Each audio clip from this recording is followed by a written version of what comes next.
Hey, Darrell, welcome to the podcast. Thank you, Jay. It's a pleasure to be here. I'm excited about the podcast today.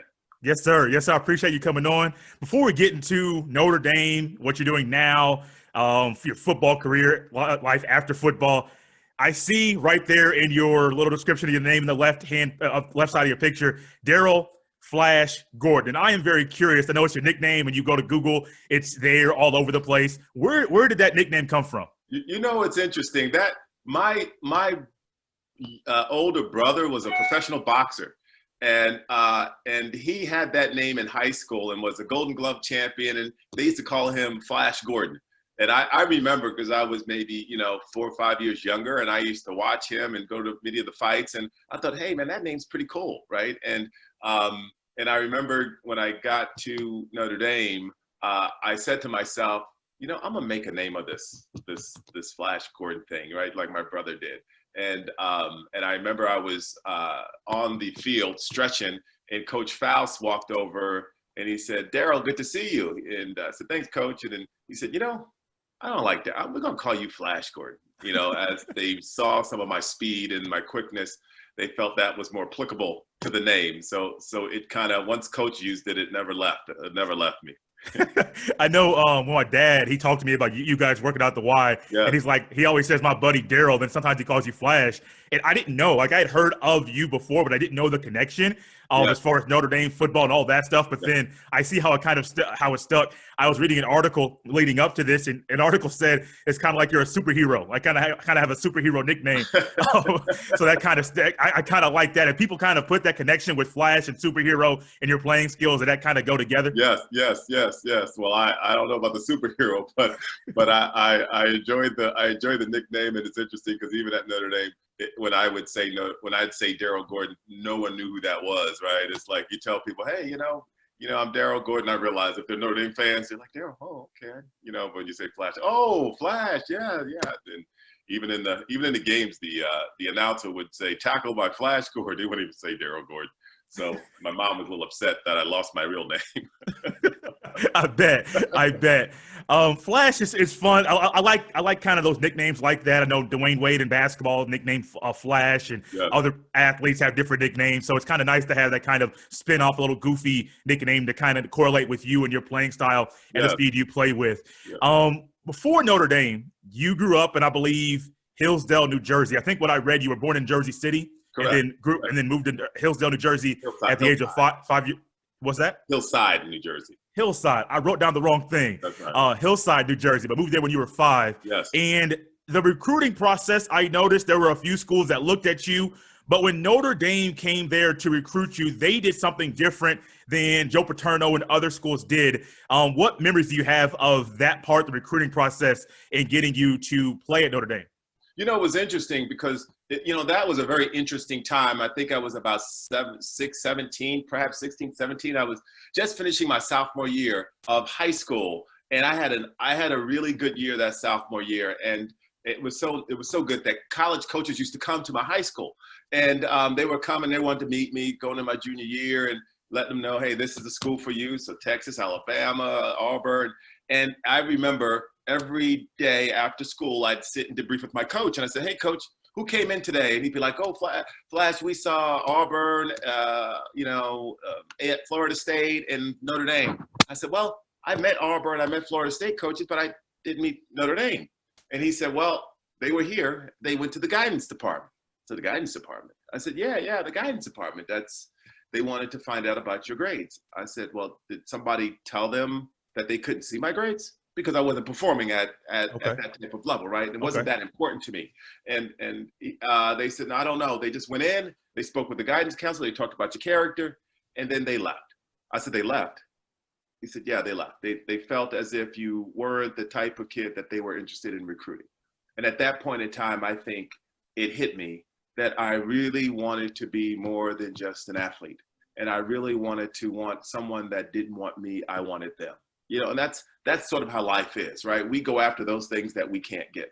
And I remember, Jay, I worked so hard academically. I went to my teachers. I said, listen, I'm interested in changing the way I perform in the classroom. I want you to hold me accountable. If you can't hold me accountable, that's fine, but I don't want you to get grades that are gimmies. And I went home to my family. I said, this is going to be a safe haven place for me, right? This is where I'm going to study. This is a place where I'm going to spend my time to really develop my mind because I really want to go to Notre Dame. And then, I had a group of friends that were probably not as committed to the movement that I was committed to, and they were more, sort of gang-related kind of kids. And I said, listen, I can't spend that time anymore, right? I'm trying to get into Notre Dame, so I'm going to really use that time, and I really need their permission, right, to be able to branch out and do what I was doing. And they said, well, we're going to let you go ahead and do that. So at that point in time, I committed myself, and I worked so hard that I rose from my sophomore year to my senior year to the top 10% of my class academically. And then athletically was Adidas All-American, so one of the best linebackers in the nation. And then Notre Dame came back, right, at my senior year, and they said, listen, we know that you've got all these offers, and this is the last day of school. And I remember walking in the hallway, and then Coach Fowles comes out in the hall and says, hey, Flash, we've been following you, and we've seen how you perform academically, we see how you perform athletically, and we want to offer you a scholarship to the University of Notre Dame. And that really was a transformation of my life, right, of how I began to see life differently, which is why I wrote the book on change, right? Because I think there's some unbelievable passages in there that help you in your process of change. So that was kind of the story. That's how I got there. And so sometimes you get when people don't want you, right? You work harder to get it, right? And there it is. Exactly. I don't know if it was you said this or someone else, but it said that Notre Dame's process as far as who they were recruiting, they didn't just want an athlete, they wanted a student athlete. And I noticed that change in like how you changed your whole mindset. Was it difficult? Because I know sometimes it's difficult for people to break off from people that they have come close to. And if it's teenagers, adults, relationships after 20, 30, 40 years old, was that breaking a part of that relationship with those friends, with those guys? Was that hard for you to do? Oh, you know what? It was unequivocally difficult, Jay. But what was easier when you have vision, right? When you have vision of what you really want. And remember, now I grew up in an urban environment where I didn't know much about Notre Dame. None of my family went to college. So there wasn't a vision for me to say, this is where I want to go as a child, right? It was just, these schools just happened to come and present their school to me and their image to me, but I wasn't on campus. I didn't go see anything. So until I heard the story, and then when you talk to people in the community and you say, well, Notre Dame's recruiting, like Notre Dame's recruiting you, right? They were like, well, you can't, if you get that opportunity, right? And everybody spoke so highly of the opportunity, right, in New Jersey. And I realized, maybe this is something here. Like maybe, why would I go somewhere where if I can go somewhere and take the best of both worlds academically and athletically, why not take advantage of that? And that's why I think I fought so hard to get to Notre Dame, because I knew, Penn State, no offense to their academic programs, they have really strong academic programs, but what they were willing to offer at Notre Dame, and they were very selective of the people they bring on board. I felt I wanted to be one of those unique people, right, that got there and performed well. And that meant I had to push away all the other obstacles, such as my best friends and such as, and like I tell my son, I said, hey, guy, if you want to be the quarterback at Notre Dame, Snapchat, Facebook, Instagram, you got to give that stuff a break, because that's not going to get you there, right? And you could lose 3 hours easy just on that. And that could be 3 hours in the academia world of throwing ball for an hour, So you got to just figure out what it is you want to accomplish. And once you find that out, Jay, which is why I kind of take him to games. So I want him to see the environment. I take him to the dorms. I take him to different schools. My daughter just left today to go to Harvard, right? And people are like, well, how'd you get her to Harvard? It's because we took her there, right? And we let her see. Right. And sometimes it's all about to have a change process. You first have to be bought in that you want to change. And once you buy in that you want to change, the process is a lot easier. Absolutely. Absolutely. Notre Dame, everyone, myself, I think about your playing years at Notre Dame, how great that time period was. The first person I think of is Lou Holtz, the man that ran the program. What kind of man, what kind of coach is Lou Holtz? He is one of the best motivators I've been around in my life. And people say, well, why do you say that, Darrell? Well, he's unique, and that is he understands that everybody's motivated differently, right? And although we had 120 players, each player had to be motivated differently. I run my company the same way. Each person has to be motivated differently. So, he wasn't a major yeller, but he would yell if he had to. So when you had a Ricky Waters, he would yell at Ricky Waters because that's how his mom treated him, right? At home, Ricky, get the room clean. But when he talked to Tim Brown, a Heisman Trophy winner, if he would yell at Tim Brown, Tim would find himself in the fetus position and he would be done. He wouldn't have the ability to perform anymore. So he realized, I can't approach Tim Brown that way to get the most out of him, right? So I think he did a great job of keeping each one of us motivated in the way that we need to be motivated, which takes more time to lead. That's a different leadership style because it's more time consuming as opposed to just yelling to the entire group, right? I think also too, he made every game look like we were playing for the national championship. No offense to Navy, no offense to Army. But some of those teams that we would defeat decisively, he would make that whole week seem like it's going to be an impossible game to win. And that's what great coaches do, right? They prepare you for the great games, but they also prepare you for the games that could be catastrophes because you just overlooked them, right? And that's how, I think that's how we got through that season of being undefeated, right? Because every game he made it seem important and that we possibly couldn't win it. And I think he made the appropriate changes. And I talk about that in my book, all the changes from dietary expectations to the workout ethics to one of the biggest things I think I noticed from him when Faust was there, when we got injured the day of the game, we wouldn't practice. The starters wouldn't practice, which meant the second strings and third string would practice up until Thursday. Thursday, we go back into just helmets and shoulder pads maybe. And Thursday and Friday would be just skeleton, really light, no more hitting. But Monday, Tuesday, and Wednesday was very rigorous. But that's how you learned how to prepare for the team. So when Faust would say, hey, you guys want to field, I'm not going to practice you today. I'm not going to practice you. So 8, 9 players that were starters wouldn't practice until Thursday, Friday. When Holtz got there, and we didn't win. Like I said, we just didn't win because we weren't properly prepared. And I would be disturbed because I was a freshman or junior and I go through all the reps, but I wouldn't play, right? It didn't make a lot of sense, right? It would demoralize me, right? When Holtz got there, okay, how astute he was. He said, listen, first thing I'm going to tell you all is if you miss practice, because he must have already heard, if you miss practice, you don't start. If you miss it twice, you don't play. All of a sudden, we never had anyone miss practice. Yeah. And if they were really injured, they had their entire uniform in crutches for that week, just to show that, hey, I'm still out here, right? Mm-hmm. And that was a different mentality. So I love that. I know you had to probably take a different mentality to the game that has been coined, and ESPN did a 30 for 30 on it, Catholics versus convicts. And with Lou Holtz's preparation, as you spoke so well about how he made every game so important, I know going into that game, one, you have Miami coming up to you. They're coming off of winning a national championship game. I believe they had won 36 games in a row. These are probably all things you, as a young kid, these are all things in your head that get you excited going into that game. I read about something that happened before the game, talk about a fight on the field. What memories do you have from that game? I see the smile on your face right now. And I know Jimmy Johnson went for 2 at the end of the game, but what do you remember from that game? What sticks out about why that game was so special? First of all, we owed them something, right? Because the year before, I just remember Michael Irving and those guys. We were down. We were there in Miami, and we were losing 54 to maybe 12. And this was Faust's last year, and we just remember them. It was 3 minutes left, and they would run a reverse. They would run and throwing passes, really just being disrespectful, right, to our institution and the way in which they played. And at that point in time, we realized we're never going to let that happen again, right? And we really rebuilt ourselves so that we can compete at that level. And when they came to us, they still disrespected us. They still didn't have a lot of respect for us. And I recall, because that was a big game. They were number 1. I think we were number 3 or something like that.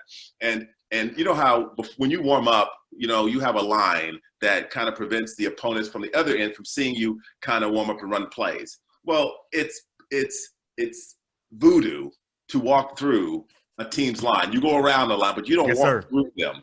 And they walk through our line, just totally disrespect, as our guys were running through offensive plays so that we couldn't see them. And and then at that point, I think we had enough. And right there in the tunnel, we started pushing them. They started pushing us, and it was an all-out brawl. I mean, literally an all-out brawl, Jay. At the end, finally, the refs got it all in control. They sent us to our locker room right before the game, and they sent Miami to their locker room. I'm sitting in the locker room, and I mean, there are guys bleeding, throwing up. It was devastating to see. Like, that fight was serious, and I didn't know it was that serious. I mean, although I was involved in it, but I was anxious. And I know, as we always thought, Notre Dame was highly respected throughout the nation, and we were always considered, that Catholic institution that does everything right. And we felt like we tarnished the image of Notre Dame. So as we sat in the locker room, none of the coaches were there, just the players. And we were like, oh, we're going to get it now. This is national TV. Everybody saw us fighting. We really tarnished the image of Notre Dame. And all of a sudden, right before the kickoff, Lou walks in and he's pissed, right? And we're thinking, okay, he's going to give it to us, right? And guys bleeding, carry on. And you've heard it already when you watch the show. But, when he comes in and you expect to get ridiculed, and he comes in and says, Jimmy Johnson, who is Miami's head coach, he said, God damn it, if this happens one more time, you save Jimmy Johnson for me. And that exploded. Imagine a player finally getting confirmation from his dad to say, kick his butt. You get to kick his butt, right? And that's how we felt like we didn't tarnish any images. We were now a different type of team that going to demand respect from others. And that, I think that changed the way we played from that point forward. And when he thought he would get involved, he would do the same thing. And he realized he had momentum. Like, he's a smart guy. He had momentum. He took advantage of the momentum that he had. And at that point in time, you didn't have to say anything, Jay. We just went on the field and we took care of business. And it was the most, I still get chills just talking about that, because it was a moment, right, where you get confirmation that what you did was right. And that was huge. Good. I just enjoy being on this end of it, watching you and hearing you talk about that moment, that game, and just seeing, you said the chills. I can see the sheer emotion, the memories that you still have so vividly from that day, from that game. And I was looking at this as well. You had another big game that same season before the national championship game, the Fiesta Bowl. You had to go to LA to play USC, who was a rival of Notre Dame as well. What do you remember from that game? Because I know Catholics versus Convicts, that's spoken about more than the USC game, but you had to win that USC game to get to the Fiesta Bowl. Yeah, and you talk about unique games. We were ranked number 1. USC is ranked number 2 in the country. Now, you don't get a better last game of the season for, all teams. And we just happened to be number 1, and USC happened to be number 2. And it's like, when does that ever happen, right? And that was really the national championship game. So people knew, okay, whoever wins this last game of the season, they will play number 3 West Virginia for the championship. So, we were at California, and we were in the Coliseum. We just finished the Olympics, which was in the Coliseum. So that place was historic. And I remember thousands of people going to be watching this game because people felt this was the championship, although it was a regular season game. And I remember, we were 11-0 at the time, and USC was playing at home. They had their fans, they had crowds. Tickets were going for $1,000 a seat. That was up in the high rise. And back in the day, that was you said $1,000 a seat. A seat. It was an unbelievable movement. This was one of the highly profile games you would ever want to watch. NBC was loving it because they were going to have millions of viewers, right? More than they've ever had. And I remember that night, Friday night, we were having dinner, and Coach always had a rule. You always was on time for meetings. And 2 of our best players, Ricky Waters and Tony Brooks, unfortunately, came late to lunch. They were younger, though. They were sophomores at the time. And sophomores like, hey, I'm the man. I'm this, Ricky was the starter. Brooks was the second string. And they thought they could come in and go. And we had a different environment where we wanted to hold people accountable. And at that point, Coach says, listen, when they finally got there an hour later, they walked into dinner, and we all looking like, where y'all been? Coach said, listen, I don't care. I don't want them to play. But being that this is your seniors last year, this can affect your championship. I'm going to let y'all make the call. So we all gathered in one of the hotel rooms that night, all the seniors, and we thought it through. And at the end, we decided, no, they're not going to play. And I remember, we went to Coach, says, Coach, we're recommending they don't play. We know that gives us 1 running back because we only brought 3. You only bring 68 players to a away game. He said, well, if you're going to do that, Flash, then y'all go ahead and tell the players. So the seniors, I went and I had to present to the team, listen, we've decided not to let them play. Oh, you would have thought we shot the Pope. They're like, are you crazy? What do you mean? Like, they didn't understand the value of character, right? And holding accountable, a philosophy of commitment and trust and love and those things that we live by. At the end of the day, it was interesting. At the end of the day, when they actually was put on the plane and flown home, they never thought they would go home. And they're like, oh, they're just gonna put on the plane and they're gonna take us back off because they need us. And they actually watched the game from Notre Dame in their dorm room. And I remember we all came together and we told that running back how great he was going to play that night before, all 68 of us. And then we told him in the morning how great he was going to be and how he's never going to get tired and how he, it was going to be a hot day. We didn't have a backup for him and he was going to have the game of his life. But he heard that from so many people. And then the lineman says, listen, don't worry about a hole because we're going to open the largest hole you've ever seen. And the defense says, listen, they can't win if they don't score. And we all had a commitment to this movement. And what it did was it brought us closer.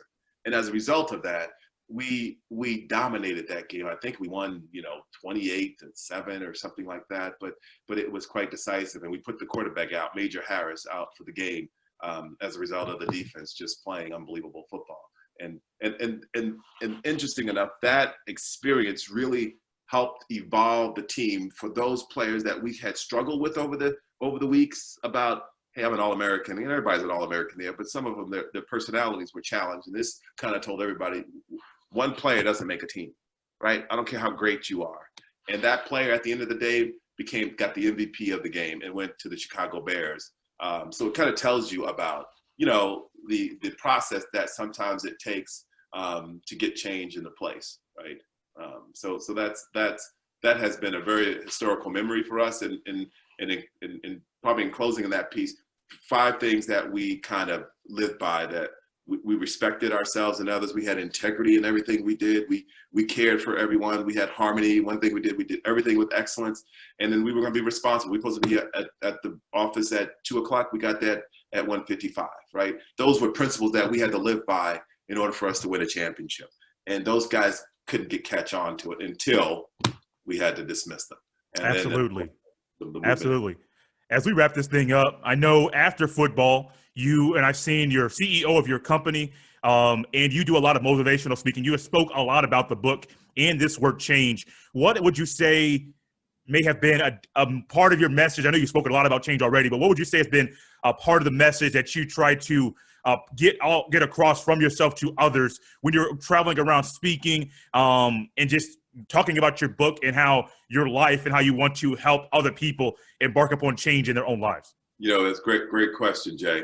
There are so many pieces in the presentation that I normally give on change and how to go about it, but I think there are principles that I live by, and in my book is endorsed by Joe Montana and Jerome Bettis and Regis Philbin. Wrote the foreword. He just passed away, and Lou Holtz as well on the cover of the book kind of shared his thoughts. But those 5 principles of change, which is the flashpoints, is what I call them, and those flashpoints really changed my life, and I think they've changed others that have used them.